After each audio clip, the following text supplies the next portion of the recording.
Hello and अस्सलाम वालेकुम dear students. तो आज जो है वो हम फाइलम मोलस्का के बारे में बात करेंगे। फाइलम मोलस्का जो है वो सॉफ्ट बॉडी ऑर्गेनिजम्स होते हैं। मतलब इनकी जो बॉडी होती है वो बेसिकली क्या होती है, सॉफ्ट होती है, हार्ड स्ट्रक्चर नहीं होता। ये क्यों होता है ये बाद में हमें पता चल जाएगा, क्योंकि बेसिकली इनका जो स्केलेटल सिस्टम होता है वो बेसिकली हाइड्रोस्टेटिक होता है। इनका स्केलेटल सिस्टम पानी पर मुश्तमिल होता है, जिसकी वजह से ये सॉफ्ट बॉडीड होते हैं और इस सॉफ्ट बॉडी की वजह से इनको ये नाम दिया गया है। मे नॉट और मे कवर्ड बाय अ शेल, इनके पास शेल हो भी सकता है। शेल जो है वो एक हार्ड स्ट्रक्चर होता है जो इनको बाहर से कवरिंग प्रोवाइड कर सकता है।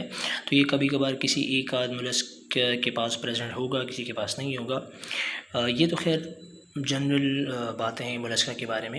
नंबर ऑफ़ स्पीशीज़ की जहाँ तक हम बात करते हैं 50,000 स्पीशीज़ हैं। सेकंड लार्जेस्ट फाइलम है। जो 50,000 स्पीशीज़ हैं वो डाइविंग हैं, लिविंग है, और जो 35,000 स्पीशीज़ हैं वो अब मादूम हो चुकी हैं, ख़त्म हो चुकी हैं। अभी जो है इनका वजूद नहीं है। 50,000 स्पीशीज़ जो है वो अभी रिसेंटली मौजूद है दुनिया में। सेकेंड लार्जेस्ट फाइलम है, क्योंकि बहुत वसी तादाद में ये फैला हुआ है दुनिया के अंदर। और डाइवर्सिटी अगर आप बात करें शेप और साइज़ की, तो स्मॉलेस्ट भी हैं। स्मॉलेस्ट बहुत छोटे छोटे हैं, एक रेती के दाने की तरह दाने के जितने भी आपको मिल सकते हैं। और अगर आप लार्जेस्ट मोलस्क की बात करें तो स्क्विड का नाम आपने सुना होगा, जायंट स्क्विड जिसे कहा जाता है। ये एक समुद्री मखलूक है। एनिमल नेम इसका स्क्विड है।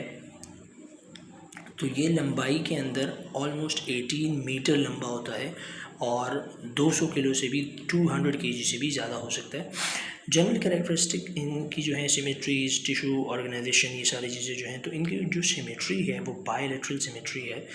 जो मोलस्का वाले ऑर्गेनिजम्स हैं, यहाँ पे कुछ डायग्राम्स मैं आपको आपकी बुक से दिखा देता हूँ। ये जो डायग्राम्स आप देख रहे हैं ये ऑलमोस्ट सारे मोलस्का वाले हैं। तो इस डायग्राम को अगर मैं देखूँ तो मैं इस वाले डायग्राम को इस प्लेन में इक्वल हाफ में काट सकता हूँ, लेफ़्ट और राइट में। इसको मैं इस तरह से लेफ़्ट और राइट में काट सकता हूँ, इसको मैं भी इस तरह से लेफ़्ट और राइट में काट सकता हूँ, सिर्फ एक ही प्लेन में। सो दे आर बायलैटरली सिमेट्रिकल, जो कि सिर्फ एक प्लेन में दो इक्वल हाफ में काटे जा सकते हैं। टिशू ऑर्गेनाइजेशन इनकी क्या है, ट्रिप्लोब्लास्टिक हैं, क्योंकि इनके एम्ब्रियोलॉजी के टाइम पे जब जाइगोट बन रहा होता है तो उसके अंदर 3 लेयर्स बनती हैं। There is organ and organ system, इनके पास अच्छी तरह से ऑर्गन सिस्टम्स वजूद में है आते हैं। इनके पास सर्कुलेटरी सिस्टम, रिस्पिरेटरी सिस्टम, सब कुछ जो है वो डेवलप्ड है। सीलोम जो है ट्रू बॉडी स्पेस है, इनकी बॉडी के अंदर जो है वो एक true body space, body cavity मौजूद है, तो इसलिए इनको coelom basically true body cavity को सीलोम कहा जाता है। इनके पास ट्रू है तो ये सीलोमेट्स के अंदर आते हैं। जो ब्लास्टोपोर है, ये मैंने लास्ट टाइम ऑलरेडी डिस्कस कर लिया था। ब्लास्टोपोर एक कैविटी है जो एम्ब्रियोलॉजी के टाइम जाइगोट के अंदर बनती है, और ये एक होल होता है, एक पोर की तरह का होता है। अब या तो ये जीआईटी के अंदर एनएच बनता है या माउथ बनता है। तो मैंने आपको कहा था कि अगर ये माउथ बनता है इन एडल्टहुड तो उस ऑर्गेनिज्म को आप प्रोटोसोम कहते हो, और अगर ब्लास्टोपोर इन केस एडल्टहुड में एनएच बनता है तो उसे आप ड्यूट्रोसोम कहते हो। मोलस्का जो है प्रोटोसोम्स है, क्योंकि ब्लास्टोपोर से माउथ बनता है।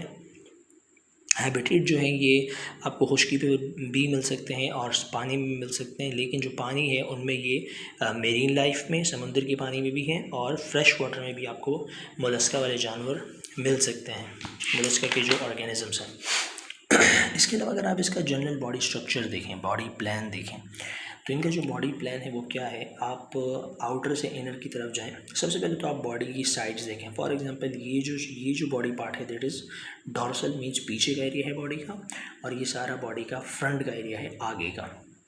तो पीछे के एरिया में इसके पास बॉडी के अंदर ये जो ब्लैक लाइन है ये सबसे आउटर बॉडी वॉल है, जो कि हार्ड है और जिसे शेल कहा जाता है। ये शेल एक हार्ड मटेरियल का बना होता है।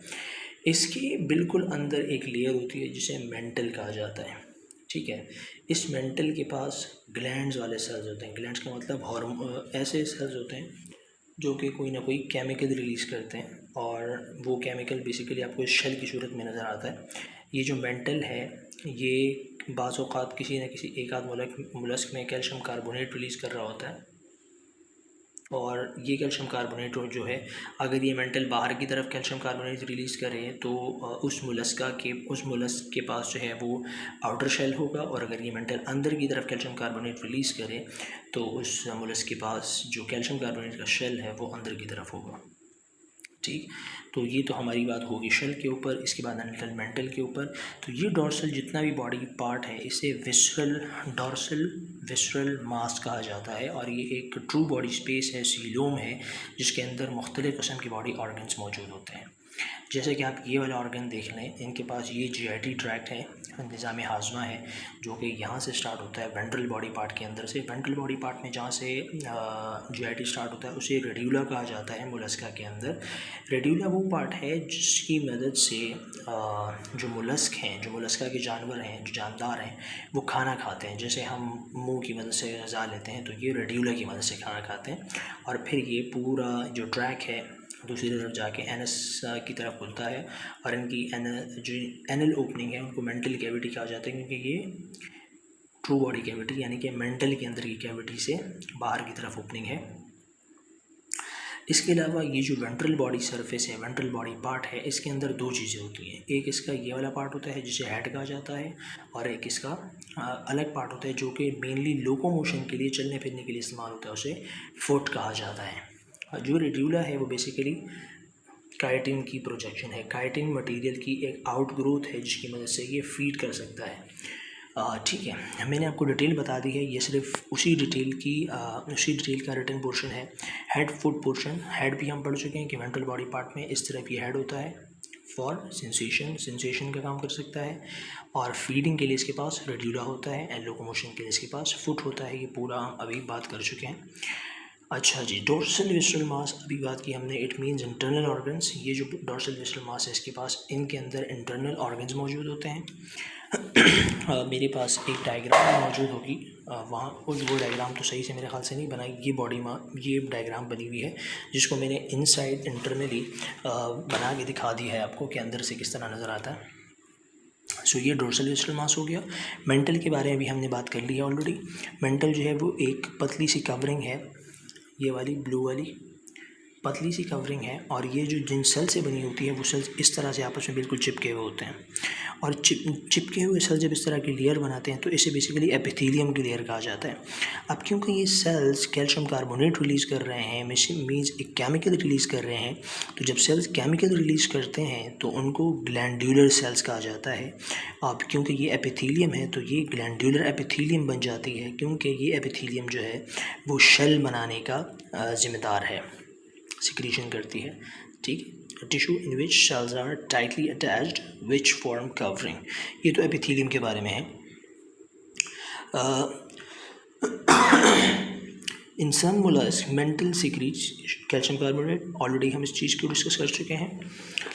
इसके बॉडी सिस्टम्स के बारे में बात करते हैं कुछ किसी हद तक। डाइजेस्टिव सिस्टम इसका वेल डेवलप होता है, ट्यूब लाइक होता है, मींस कंप्लीट डाइजेस्टिव सिस्टम है, और एक तरफ जो है ये माउथ की मदद से ओपन होता है रेड्यूला के पास। एनएस जो है वो मेंटल कैविटी में दूसरी तरफ से ये डाइजेस्टिव कैविटी जो है, डाइजेस्टिव ट्रैक्ट जो है ये ख़त्म हो जाता है। इनके पास डाइजेस्टिव ट्रैक्ट सीधा बिल्कुल हो सकता है इस तरह, और क्वाइल भी हो सकता है इस तरह का हो सकता है।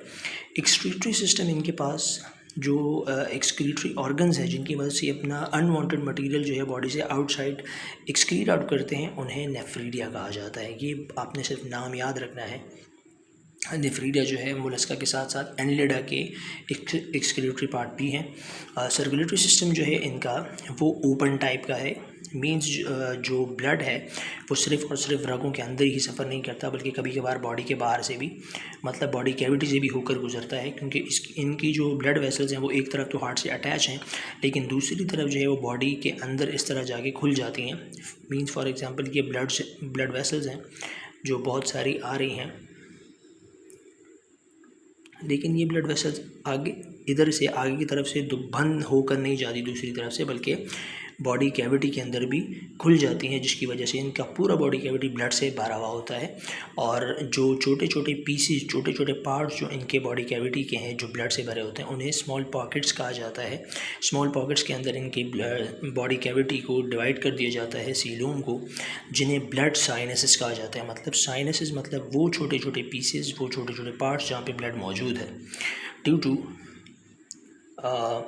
Presence of organ. अब क्योंकि वहाँ पे ऑर्गन्स मौजूद हैं तो ब्लड जो है वो ऑर्गन्स के बीच बीच में थोड़ी थोड़ी जगहों पर मौजूद होता है। इस तरह की हमने बात की है यहाँ पे। इनके पास एक स्पेशल टाइप का पिगमेंट होता है, जिस तरह हमारे पास हीमोग्लोबिन है तो इनके पास हीमोसायनिन होता है। सायनिन का मतलब होता है ब्लूइश। इनका जो पिगमेंट होता है वो ब्लूइश होता है, जिसकी वजह से इनको हीमोसायनिन पिगमेंट कहा जाता है। और ये वाली पिगमेंट जो है ये बेसिकली गैसेस के ट्रांसपोर्ट में हेल्प आउट करती है। इसका बेसिक एक डिफरेंस है हीमोग्लोबिन से। ये एक जो हीमोग्लोबिन है इंसानों के अंदर जो होता है तो उससे ये हीमोसायनिन सिर्फ एक ही तरह से डिफरेंट है कि आयरन की बजाय यहाँ पे क्या लग जाता है, कॉपर लग जाता है। बाकी हीम का स्ट्रक्चर सेम होता है, लेकिन यहाँ पे कॉपर की अरेंजमेंट होती है। रेस्पिरेटरी सिस्टम इसका क्या है, रेस्पिरेटरी ऑर्गन्स जो है वो बिल्कुल ही मेंटल कैविटी में यानी कि सीलों में प्रेजेंट होते हैं।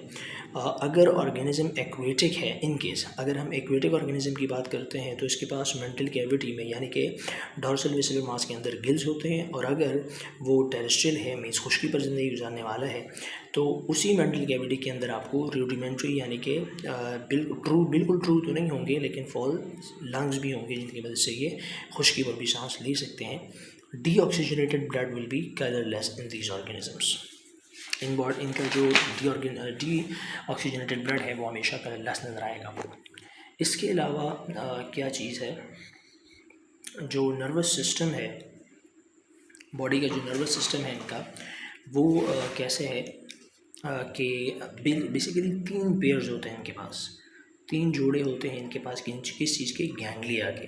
गैंग्लिया बेसिकली सेल बॉडीज़ की कवरिंग को कहा जाता है। बेसिकली ये अगर न्यूरॉन है, न्यूरॉन इस तरह का एक न्यूरॉन है, तो न्यूरॉन के पास एक इस तरह का रीजन होता है अबव, जिन्हें सेल बॉडी कहा जाता है। फिर इनका डंडी की तरह का स्ट्रक्चर होता है जिसे एक्सॉन कहा जाता है। और सबसे लास्ट में इनके पास इस तरह के ब्रांचेज होती हैं जिन्हें एक्सॉन टर्मिनल्स कहा जाता है। तो अगर दिमाग के अंदर, ब्रेन के अंदर इस तरह सेल बॉडी, बहुत सारे न्यूरॉन्स हैं, उनकी तमाम की तमाम सेल बॉडीज़ ब्रेन के अंदर एक ही जगह पे एक्यूमुलेट हैं, जमा हो चुकी हैं, तो उस पूरे गुच्छे को, उस प्रोजेक्शन को गैंग्लियन कहा जाता है। इनके पास 3 पेयर्स होते हैं गैंग्लियंस के। एक आपका होता है हेड पोर्शन में, एक होता है फुट पोर्शन में, और एक पेयर होता है वेस्कुलर डॉर्सल वेसल मास में। और इन तीनों की कोऑर्डिनेशन से नर्वस सिस्टम बनता है मोलस्का के अंदर। इनका जो सपोर्ट सिस्टम है, मैंने आपको पहले भी बताया था, जिसकी वजह से इनको मोलस्का कहा जाता है। इनका अंदर का बॉडी सिस्टम सिर्फ पानी के प्रेशर से मेंटेन रहता है, जिसकी वजह से इनको हाइड्रोस्टेटिक स्केलेटन के ऑर्गेनिजम्स कहा जाता है। लोकोमोटरी ऑर्गन्स इनके फुट हैं, ऑलरेडी हम बात कर चुके हैं, प्लस हाइड्रोस्टेटिक स्केलेटन भी इनको मूवमेंट में हेल्प आउट कर रहा होता है, क्योंकि जो बॉडी मसल्स हैं वो इन हाइड्रोस्टेटिक स्केलेटन पे प्रेशर लगा के मोलस्का की बॉडी को ऐसे छोटा और बड़ा कर रहे होते हैं, जिसकी मदद से वो मूव करने में उसको आसानी होती है। रिप्रोडक्शन जो है, क्योंकि मोलस्का के अंदर जो सेक्सेस हैं वो डिफरेंट हैं, either they could be female, either they could be male. So इनकी जो फर्टिलाइजेशन होती है वो हमेशा पानी के अंदर होती है, मॉइस्चर के अंदर। तो एक्सटर्नल फर्टिलाइजेशन होती है, और एक्सटर्नल पानी के अंदर जो जाइगोट बनता है, जाइगोट से फिर लार्वा बनता है, और उस लार्वा का नाम ट्रोकोफोर लार्वा है। ये नाम आपने लाजमी याद रखना है, ठीक है। It shows some evolutionary relationships of annelida. तसव्वुर किया जाता है कि ये जो ट्रोकोफोर लार्वल स्टेज है, इसके बाद के जो कुछ स्टेजेस हैं मोलस्का के डेवलपमेंट के, तो उसके अंदर ये तसव्वुर देखा जाता है कि इनके पास कुछ कैरेक्टर्स एनिलिडा के भी मौजूद हैं। So that's all for part 1 of Mollusca. इसके बाद की जो क्लासिफिकेशंस हैं वो हम नेक्स्ट वीडियो में पढ़ लेंगे। यहाँ तक अगर आप कुछ भी नहीं समझ आता तो you can ask me. Thank you so much.